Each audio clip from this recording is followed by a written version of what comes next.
I mean, the whole thing has been, it's been a weird kind of blessing. You know, if this isn't the moment where you open up your heart, then kind of when? If this isn't the moment where you start to look around you and think, this is great, then when? You know, if this isn't, if you don't sort of think, oh, I'll spend more time with my family and my friends, and then when? You know, yeah, it has been a weird sort of blessing. You get a blue badge, people bring you coffee. Oh, bring me coffee. I've got prostate cancer, and everyone says, oh, you know, lovely, you know, great, you'll be fine. Oh, that's the good cancer. Oh, my dad had that. You know, you die with it, not of it. But this is the bad kind. This is the kind that you die of. I mean, with luck. I mean, barring accidents, yeah, this is the kind you die of. So I became involved with my bones, got hot spots in my right shoulder, my left hip. Yeah, I'm a little man of men.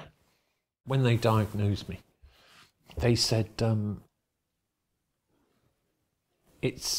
we can't cure this, but we can manage it. But you don't hear we can manage it. What you hear is, you're doomed.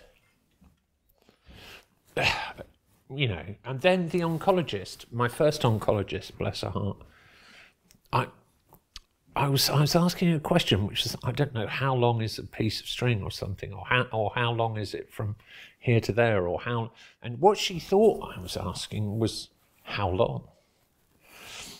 And she said 3 to 5 years. So I've done 3. I went to the doctor in December 2019 and said, I'm not entirely sure things are right. And she did the thing that doctors do to gentlemen with enlarged prostates. And she said, I'm not entirely sure that is right, Ian, no. And they tested my PSA,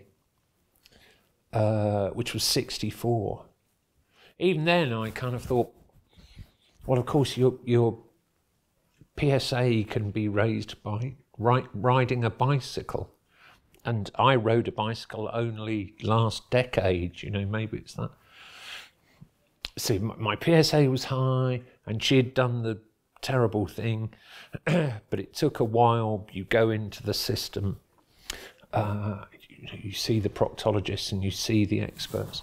So by the time they said, you know, yes, this is cancer, yes, this is prostate cancer, and they'd done the biopsy and stuff, it was mid-February 2020. Which, of course, is the moment where the whole world is kind of not particularly interested in one chap's prostate, but because the whole world is about to be plunged into this, you know, state of unwellness. By profession, I'm a writer. And I mean, literally, the week before I was first really diagnosed, and almost the week before, you know, they'd started talking about Wuhan, I'd signed a deal for a new book. It is therefore my way of being, or was, to sit on my own in a room. That's what I've done for a living since the mid-90s. It was weird having everyone home with me when I was trying to write. It's sort of upped. I had a deadline, you know, it upped the pace. I was thinking, right, you know, I really can't muck about with the deadline. I was able to turn it to some advantage as well. What the world throws at you, it's like judo, isn't it? You've got to try and kind of use what you have to turn it over and to make it your own. You know, I wasn't really symptomless. Very often prostate is symptomless, but I wasn't symptomless. I had very odd stuff going on. So by the time he told me, I sort of went, yeah, you know, I'd guessed, really. I've got terminal life, right?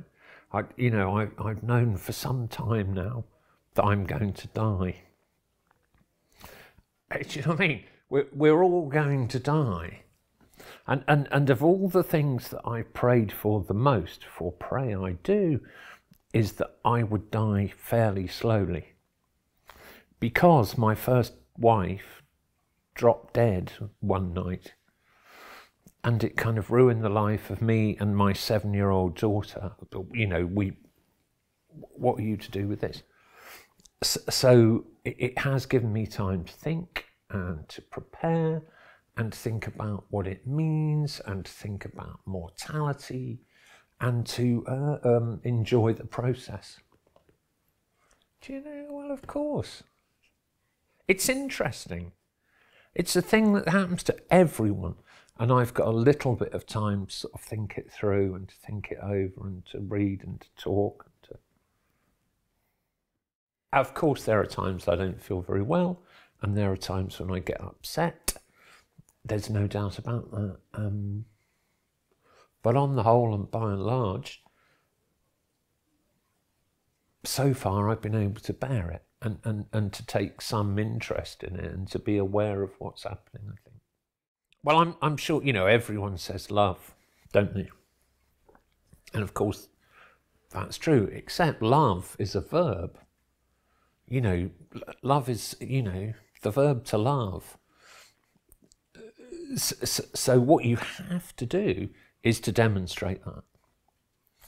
And not just tell people, oh, I love you, man. You know, that's me after 2 pints, frankly.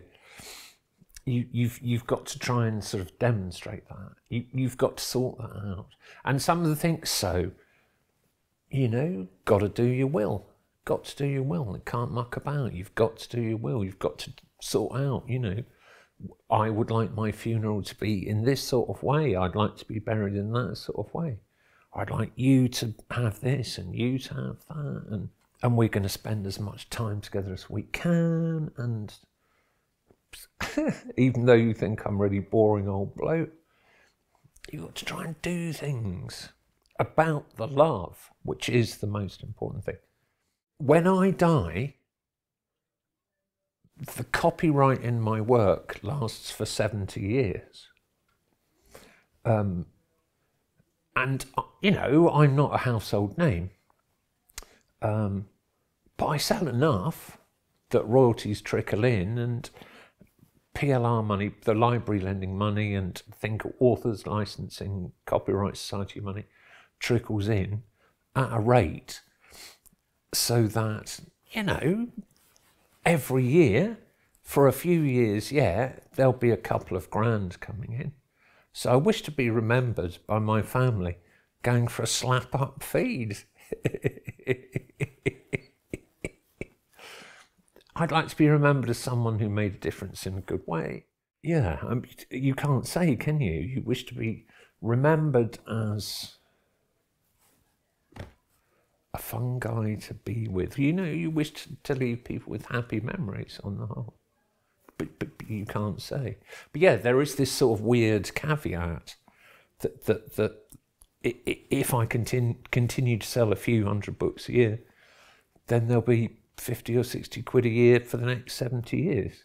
The person it's hardest for is my 97-year-old stepdad. And we're in a sort of terrible death race. I cannot die before him, right? I can't do that to him. It would kill him. It would tear him to bits.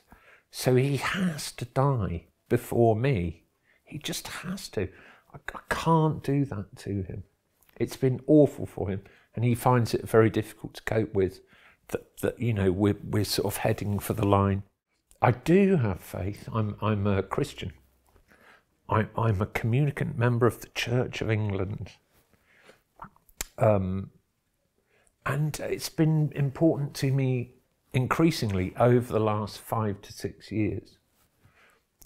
After I decided to become confirmed, so I was confirmed in 2017. So before all of this kind of started.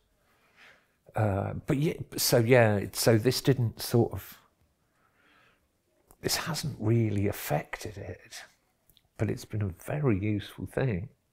It's been a very useful thing. It really has.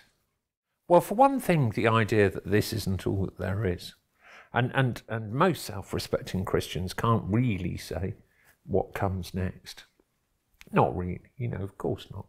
No, and of course we could be entirely wrong and sort of deluding ourselves. It's not really about what comes next anyway. It's about how we try and live now. So yeah, it has enabled me to talk about love in a much more open way. It's enabled me to think about suffering in a much more different way. I feel held. So it's not just a matter of me going, oh, take this love, but I feel loved, and what's happening to me is appropriate. Also, the other thing about that it's not treatable, I don't have to have horrible operations. I've got pals who've been through sort of terrible operations because they've got cancer. For me, no. The only price, because there isn't anything they can do, there is no operation. They just say, 3 to 5 years, see in a bit, take this, very expensive stuff. I suppose the highest price I paid is a personal one, which is the complete ending of my sexuality. But essentially, when they give you the pill, they say, the choice is yours, my friend. You can keep your sexuality and die within a very short period of time, or you can kiss it off and live to be 70. So I was, 63. It was quite an easy decision to make by then. But in terms of the treatment, I mean, that's the biggest price I've had to pay. I was very upset for the first half hour. I wept and wept and wept. I sat there with the first pill in my hand going, what am I about to lose? By the time you've taken the pills for a week, you think, fa la la la la la la la. I'm still here, so what, Having been a professional writer for so long, I have a working library of about 4,000 books. So I'm trying to make sure that it's kind of neat and tidy and the stuff has gone, and when they inherit it, it won't be the usual thing of what are we going to do with Dad's books. So it's a sort of problem. Yeah, talk to them about it. And of course they don't always like it. People don't always like it. Because I think two things really. They don't wish to be confronted with their own mortality, but they don't wish to think that their burden of grief, which as you get older, the burden of grief you carry as a human being gets greater and greater and greater. They don't want to think, oh no, I'm going to have this grief. Now, if we're lucky, this battle against cancer, I'm not going to win it, but neither is the cancer, because when I die, it's going to die too. What's going to happen is it's going to be a draw. That's not my joke, it's a Norm Macdonald joke. We're both going to disappear at the same time. Oh, he fought this, he was so brave. Not brave. Get your PSA tested. Get it tested like once a year if need be. Go to the doctor and say, please can I have my PSA tested? And the first time you sort of think, oh, I'm getting up in the night a bit. I'm a bit dribbly. My mojo has gone a bit. Don't sort of think, it'll probably be all right. It probably will be all right. But really, really, really get it tested. Get it caught early, and then, as long as you remember that love is a verb now. Remember that now. Don't wait until you've had your diagnosis. Love is a verb. Get tested. I do, wouldn't it?